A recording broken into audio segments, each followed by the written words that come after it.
Miarabantsika rehetra amin'ny anaran'i Jesosy Kristy tonga amin'izao fitombavaka izao. Ihany koa mankasitraka an'Andriamanitra koa ary ihany koa ny mpanompony izay mbola manome fahafahana miara-mivavaka ary ihany koa manentana anao amin'izao fotoana izao. Tsy rero eto fa ho avy eo ihany koa ranabavy Aurélien izay tarika vavaka alohantsika hiditra anatin'ny fampahirezana. Ny tetran'ny fampahirezana androany moa dia hoe ahoana no hahazoanao fiadanana ary ahoana no hitazomanao an'io fiadanana io. Aza miala ianao fa tena intéressant be mihitsy ny fampahirezana izay ho avy ao aorianao. Fa alohan'izany aloha dia asaiko ranabavy Aurélien hitarika vavaka fifonana, vavaka fisaorana ary ihany koa fangatahana ny fanatrehan'Andriamanitra amin'izao fotoana izao. Anao ary ny sehatra ranabavy Aurélien. Haleluya, miarabantsika rehetra ny tenako amin'ny anaran'i Jesosy Kristy. Mankasitraka indrindra ny tompoko ny amin'ny sehatra dia andao sandratsika amin'ny vavakantsika. Raha io mbola mankasitraka anao zay no ny amin'ny andro androany, ny amin'ny fotoana androany izay mbola omenao anay tombosoa lehibe, mbola ahafahany mifandray aminao, ankalazainay sy omena voninahitra tokoa ny anaranao satria ny zavadrehetra dia nony aminao reriany, raha tafio ety izay dia nony amin'ny fitiavanao sy famindraponao anay reriany ka ankasitrahanay ianao. Amin'izao fotoana izao dia manasa anao zay tena hoe raiso ny sehatra amin'ity toeran'ity amin'ny fotoana androany manokana fehezy zata ny fotoana ity androany ao ka zavatra rehetra lazaina eto androany dia izay teny avy aminao izay teny poirana vaom-pifonao an-tsara avy eto androany ary eo ka ny fananao tena hoe anomana fonay ny sainay fanahinay mba tena ho tany lona ka ahafahanay andray ny teny ka hitanay vokatra soa sy vokatra tsara amin'ny fiainanay izany teny izany. Hita ihany koa ny amin'ny fahotana sy tsy famendrehanay dia mety betsaka ny zavatra tsy nankasahanao, mety zavatra hoe nataonay exprès na zavatra tsy takatry ny sainay fa mangataka fifonana aminao zay ary tena manasanao tena hoe sasamraha sabidinao zay ary io any raha masilalala ny hitany rehetrarehetra ny falitony rehetra ka aoka ianao ny anjaka ka tsy arana anjara ty aminay antsony favalo amin'ity androany ny fanahy rehetra izay mety mitady analika tena hoe anavesatra amin'ity androany ity mandritra ny fotoam-bavaka dia totononay fa tsy ambina sy fanapahefana satria ianao dia efa eto amin'ity fotoana tsy ary ny anarana rehetra dia mandohalika eo anatrianao araka voalazanao izy ireo nandresy noho ny amin'ny raha zanak'ondra dia nonay fanarahanao tena hoe mandrakotra ny tsara avy androany ankasitrahanay ianao Andriamanitra no fahalebiazanao sy ny fitiavanao anay omenanay anao ny voninahitra. Amen. Mankasitraka ranabavy Aurélien tarika anay amin'izany vavaka izany. Alohan'ny hidirantsika anatin'ny fampahirezana dia manana fanontaniana kely anankiray akony. Ary manasa anao mamaly an'izay fanontaniana izay ao amin'ny komantera eo ambany eo. Ilay fanontaniana moa dia tsotra ihany. Inona no misy inona ny teny voasoratra ao amin'ny Filipiana 4:4 andininy 5 ka hatramin'ny 7. Averiko ilay fanontaniana, inona ny tenin'Andriamanitra izay misoratra ao amin'ny Filipiana 4:4 andininy 5 ka hatramin'ny 7. Omeko fotoana kely fotsiny ianao mametraka an'izay valim-panontaniana izay ao amin'ny komantera eo ambany eo fa hiverina koa ao aorianan'ny izao hira kely izao. Manana finaritra tompoko.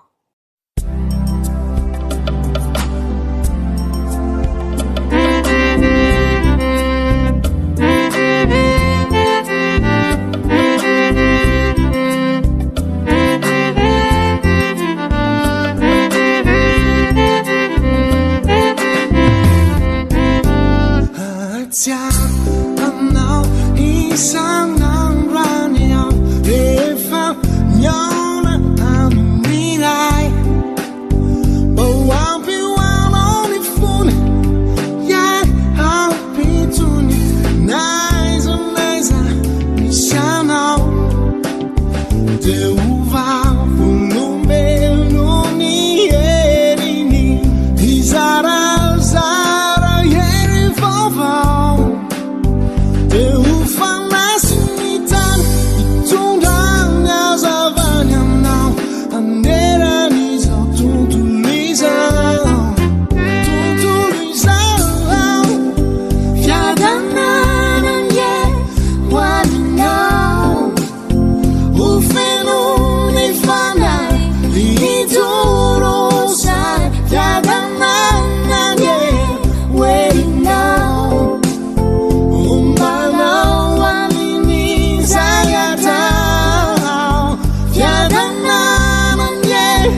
mino aho fa azonao ilay ten'Andriamanitra eo ary tazomina iny ten'Andriamanitra iny fa ho ampiasaintsika mandritra n'izao fampaherezana izao. Averiko indray ny titre ny fampaherezana androany dia ny hoe ahoana no ahazonao ny fiadanana avy amin'Andriamanitra ary ahoana no hitazomanao an'io fiadanana io.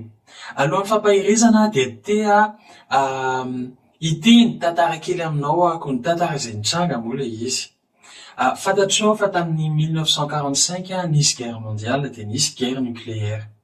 Dia zavatra nitranga nisy scientifique anankiroa, mpivady izy roa, dia ny zavatra nitenen'izareo tatramin'ny sain'izareo hoe andaontsika hitady toerana anankiray na nosy kely anankiray mba ahafahantsika miaina ampiadanana mba tsy misy ady tsy misy guerre nucléaire sy ny tariny.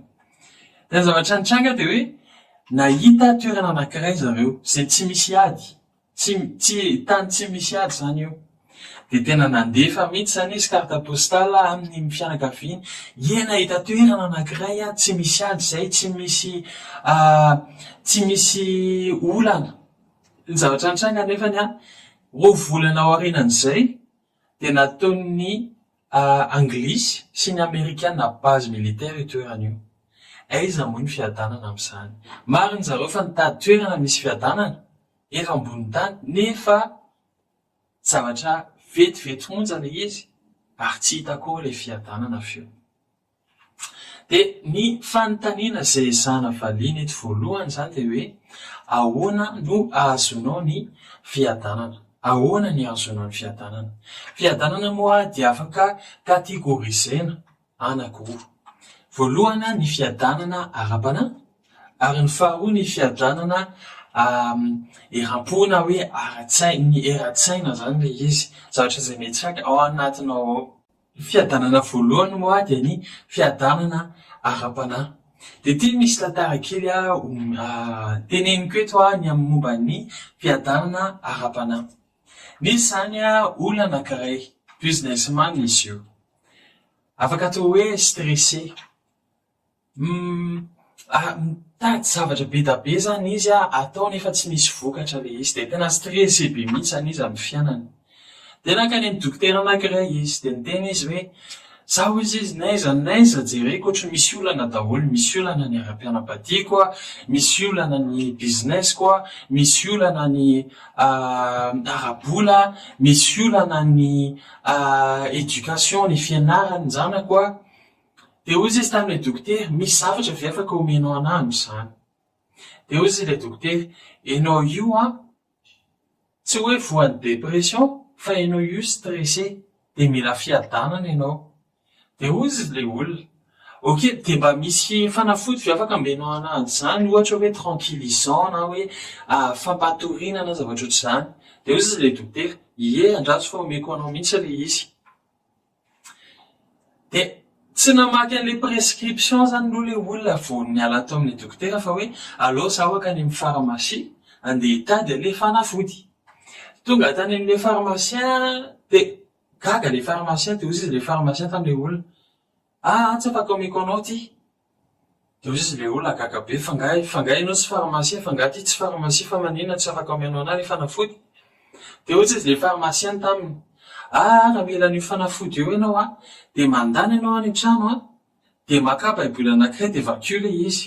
Dia gaga be ilay olona. Dia nijereny ilay taratasy inona moa no tenen'ilay dokotera tanatin'ilay taratasy? Hoy izy hoe maka romanina 5:1 isan'andro ianao. Marina ko tsy afaka omen'ny pharmacien anazy zany romanina 5:1 zany, tsy anarana fanafody zany romanina 5:1 zany, fa vakiko aminao ilay tenin'Andriamanitra. Hoy izy ny tenin'Andriamanitra hoe koa amin'izany satria efa nohamarinina tamin'ny finoana isika dia aoka isika anana fihavanana amin'Andriamanitra amin'ny alalan'i Jesosy Kristy tompontsika. Zavatra tia ny tenen'ilay dokotera dia izao, ianao mitady fiadanana Tsy misy fanafody afaka manome anao fiadanana. Tsy misy dokotera afaka manome anao fiadanana. Tsy misy farmasia afaka manome anao fiadanana. Fa ny fiadanana dia avy amin'Andriamanitra. Dia ahoana moa ny ahafahanao manana ilay fiadanana ara-panahy? Dia ny manaika an'ilay andrian'ny fiadanana amin'ny fiainanao, miatraika amin'ny fiainanao, miasa amin'ny fiainanao, ary aza vela mihitsy misy hevitra hanasaraka anao amin'Andriamanitra. Aleo misy fihavanana foana ianao sy amin'Andriamanitra. Dia izay no ahafahanao mahazo ny fiadanana ara-panahy. Ny faharoa dia fiadanana eram-po na hoe ara-tsaina moa zany le izy.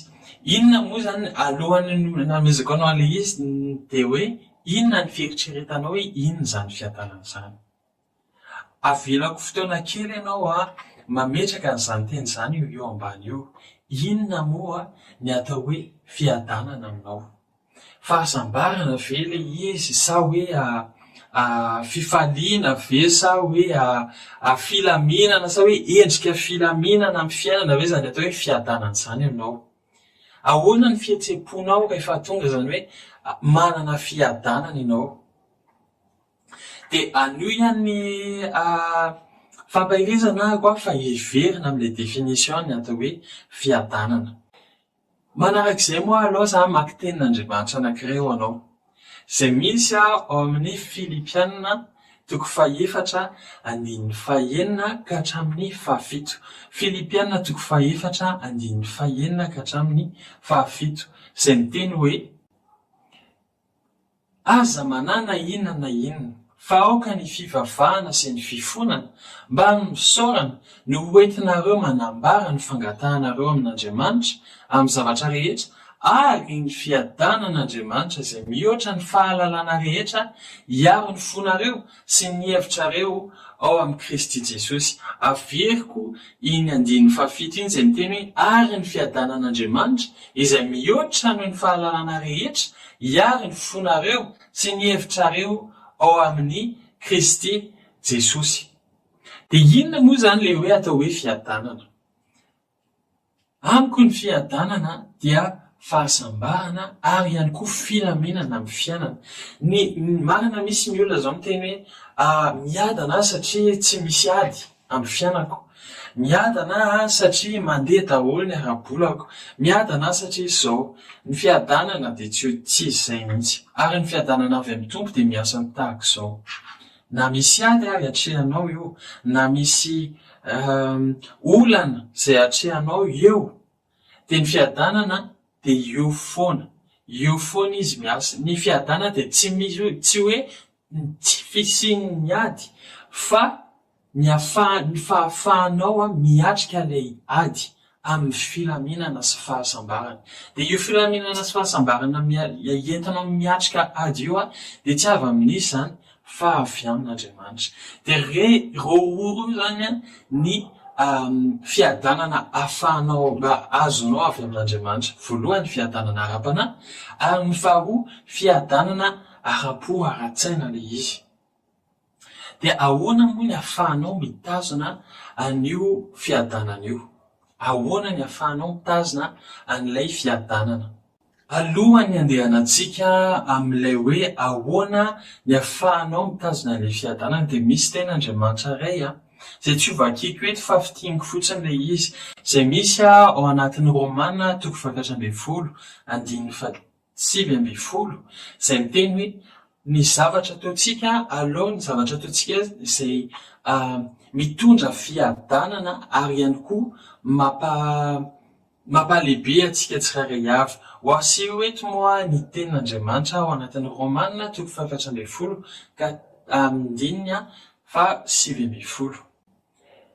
Dia ny amin'izany teny izany dia ny fomba voalohany izay ahafahanao mitazona ny fiadanana avy amin'Andriamanitra dia tsy inona fa mankatoava ny teniny.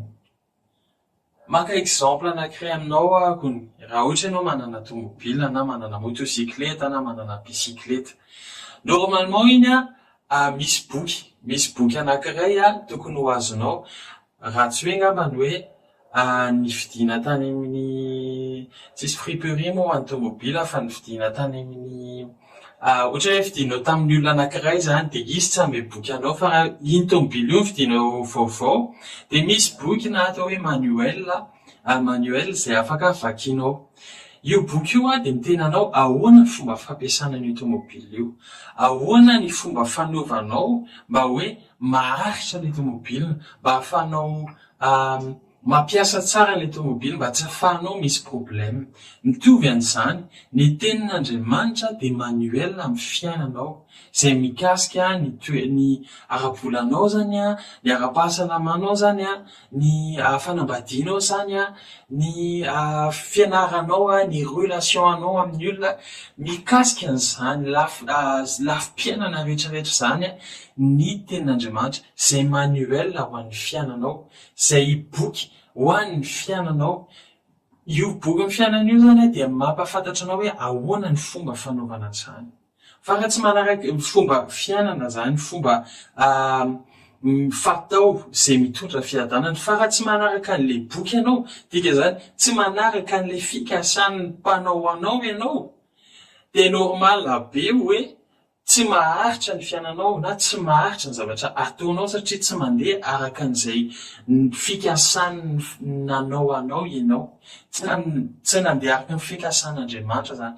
De normal be anao raha tsy manana fiadanana, raha mahazo olana na hoe mandalo olana foana zay zavatra ataonao de tsy mandeha amin'izay loniny, satria manino tsy mandeha araka ny sitrapony ilay nahary ianao. Ny ten'Andriamanitra zay vakiana anatin'izany hoa de ao amin'ny Salamo toko fa 7 amby folo amby zato, andininy fa 5 amby enimpolo amby zato, 119, 165 zany zay miteny hoe be fiadanana zay tia ny lalanao ary tsy misy matafitoana azy. Be fiadanana zay tia ny lalanao ary tsy misy matafitoana azy.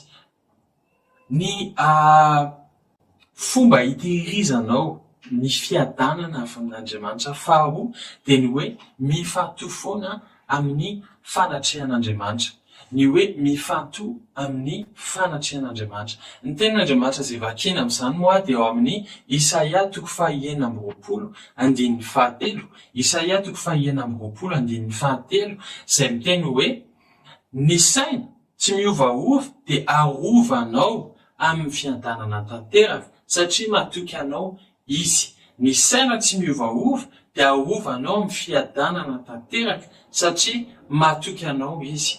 Manana safiditsika na ny hoe mijery amin'ny tompo zay manana vahaolana rehetra, na hoe mijery an'izao tontolo zao. Fantatritsika tsara fa raha mijery an'izao tontolo zao tsika de mahita olana, mahita ady, mahita zavatra tsy manome fiadanana anao zany. Mety ianao mieritreritra hoe manome fiadanana anao mitady zavatra an'izao tontolo zao, fa fantaro fa iny fatsapanao iny satria vetivety monja iny de lasa. Raha mijery an'izao tontolo zao ianao de ory, raha mijery ny tenanao hoe za de mahavita mitondra fiadanana amiko, mahavita zavatra amin'ny fiainako, de ketraka ianao avy eo. Fa raha mijery an'Andriamanitra ianao de tony manana fiadanana. De ny fomba fahatelo zay ahafahantsika mitazona ny fiadanana de ny hoe mila matoky ny fikasan'Andriamanitra amin'ny fiainatsika isika. Mila matoky ny fikasan'Andriamanitra amin'ny fiainatsika isika. Marina ny ten'Andriamanitra hoe zay mahatoky olona de ina ny teneny, zay mahatoky olona dia voarozana. Satria maninona? Satria ny olona de miovaova ny olona, ary io toky io no apetraka ao amin'ny olona de lasany fotsiny le toky izay anananao, mitsingevaheva ny fiainanao. Fa nefa ianao raha mahatoky an'Andriamanitra, mahatoky ny fikasany amin'ny fiainanao dia durable zany ny fiainanao. Misy ten'Andriamanitra tiako vakitsika alohan'ny andehanako lalina kokoa ny am'le hoe matokisa amin'ny fikasan'Andriamanitra, zay ao amin'ny ohabolana toko 7 andininy 5 ka hatramin'ny 9, ohabolana toko 7:15 ka hatramin'ny 9 izay miteny hoe matoky an Jehova amin'ny fonao rehetra fa aza miankina amin'ny fahalalànao, maneke aza amin'ny aleanao rehetra fa izy no andamina ny lalanao. Matoky an Jehova amin'ny fonao rehetra fa aza miankina amin'ny fahalalànao, maneke azy amin'ny aleanao rehetra fa izy andamina ny lalanao, fa izy no andamina ny lalanao. Vao marika eo hoe fa betsaka ny zavatra tsy voafehanao, betsaka ny zavatra ohatrany tsy mandeha amin'izay fantatrao, betsaka ny zavatra tsy fantatrao ihany koa. Ny zavatra afaka ataonao amin'izany dia matoky isa fotsiny. Matoky an'Andriamanitra ianao ny amin'ny zavatra tsy hainao, manome anazy hoe za tsy mahay fa ianao no mahay ny zavatra rehetra Andriamanitra, dia izy no andamina ny fiainanao, izy no ame fiadanana anao, satria maninona? Izy tsy hamela ny zanany sy ny asantany any amin'izao fotsiny fa ame fiadanana anao izy. Ny farany dia hoe mila mangataka fiadanana ianao, mila mangataka ny fiadanana ianao. Misy ten'Andriamanitra moa azy nivakitsika teo aloha teo ary nangataka anao ina le izy tamin'ny voalohan'izao fotoam-bavaka izao ao amin'ny Filipianina 4:4-9 ary 7 izany, izay miteny hoe aza manana inona na inona fa aoka ny fivavahana sy ny fifonana mba ny fisaorana no hoentinareo manambara ny fangatahanareo amin'Andriamanitra amin'ny zavatra rehetra ary ny fiadanan'Andriamanitra izay mihoatra noho ny fahalalana rehetra hiaro ny fonareo sy ny hevitrareo ao amin'ny Kristy Jesosy, ary ny fiadanan'Andriamanitra izay mihoatra ny fahalalana rehetra hiaro ny fonareo sy ny hevitrareo ao amin'ny Kristy Jesosy. Dinio lehilamina anatin'io tenin'Andriamanitra io. Inona ny voalohany? Mangata mivavaha aloha. Dia inona le vokatra? Fiadanana. Raha tsy mivavaka izany ianao dia tsy ahazo fiadanana mihitsy. Raha tsy mangataka ianao dia tsy ho azonao mihitsy io fiadanana io. Dia izay zany ny fomba efatra izay ahafahanao mitazona ilay fiadanana izay nomenao Andriamanitra anao. Fitinika eto moa ilay izy ny voalohany, mankatoava ny tenin'Andriamanitra. Ny faharoa, mifantoha amin'Andriamanitra ianao. Ny fahatelo, matoky amin'ny fikasan'Andriamanitra amin'ny fiainanao. Ary ny fahaefatra, mangata ilay fiadanana avy amin'Andriamanitra. Inona moa no mahasakana anao tsy ahafahanao mahazo an'io fiadanana io? Ny toe-javatra izay misy amin'ny fiainanao, inona izay mandromba anao? Ianao tsy manana asa? Ianao tsy manana orinasa ve? Ianao tsy mbola manambady ve? Ianao mbola tsy mandeha any fianarana ve? Angatao amin'Andriamanitra izany rehetrarehetra izany fa ho azonao. Ho azonao izany. Ary ihany koa ho alefany miaraka amin'ny fiadanana. Ka izay moa ny fampahirizantsika androany ary manasa anao amin'izao fotoan'izao andaontsika hiaraka hivavaka mba izay teny izay nalefa hito mba hiatraika tokoa amin'ny fiainanao, mba ho ampiarinao amin'ny fiainanao. Ary ihany koa raha ohatra ianao manana namana ka fantatrao hoe mila fiadanana izy amin'ny fiainany, dia asao izy mijery an'izao video izao, mijery an'izao fotoam-bavaka izao eto amin'ny pejy Mauritius. Ka dia andaontsika amin'izao fotoan'izao hiaraka hivavaka ho anao ary ihany koa hivavaka ho an'izao alina mba atoro tsara itsika. Andao araka hiaraka hivavaka. Raha eo amin'ny anaran'i Jesosy Kristy misaotra sy mitera mankalaza anao iray ny amin'izao andro ala izao. Mankasitraka anao ny amin'ny teny izay nalefanao atraverako amin'izao ala izao. Engany izy ny teny izany dia hiatraika ary hitondra zava-tsoa ho amin'izay ny olona izay niaino an'izao vavaka izao ary ihany koa izao fotoam-bavaka izao. Mankasitraka anao aray. Eny raha eo andeha atoro izay amin'izao fotoan'izao. Mangataka anao alefaso ny anjelinao mitoby manodidina anay tsirairay avy izay niaino an'izao vavaka izao ary ihany koa ny fianakaviam-be na aty Maorisy na ny Madagasikara, ny mpanomponao rehetra eran-tany raha eo alefaso ny anjelinao mitoby manodidina anazy ireo.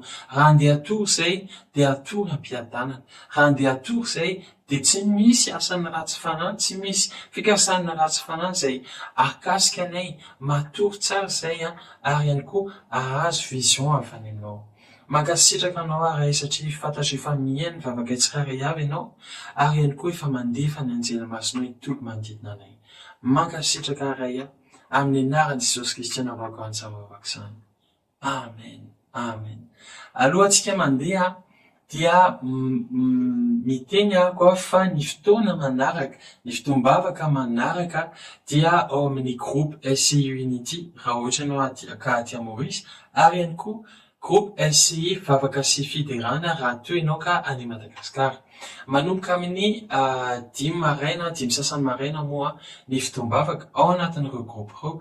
Ka raha ohatra ianao te hiditra anatin'ilay groupe dia mandefasa message amin'ny pejy fa ho ampidirin'ny tompon'andraikitra ianao. Ihany koa ny fotoam-bavakantsika manaraka dia rapitso alina amin'ny 7 ora sasany heure Maurice moa zany raha toa ianao ka aty Maurice ary manomboka amin'ny 9 sasany raha toa ianao ka any Madagasikara eto amin'ny pejy SCI Ministry izany.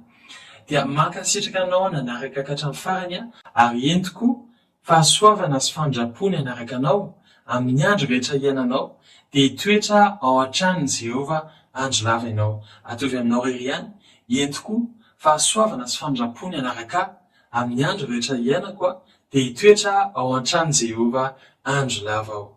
Amen. Dia Tahian'Andriamanitra daholo tsika.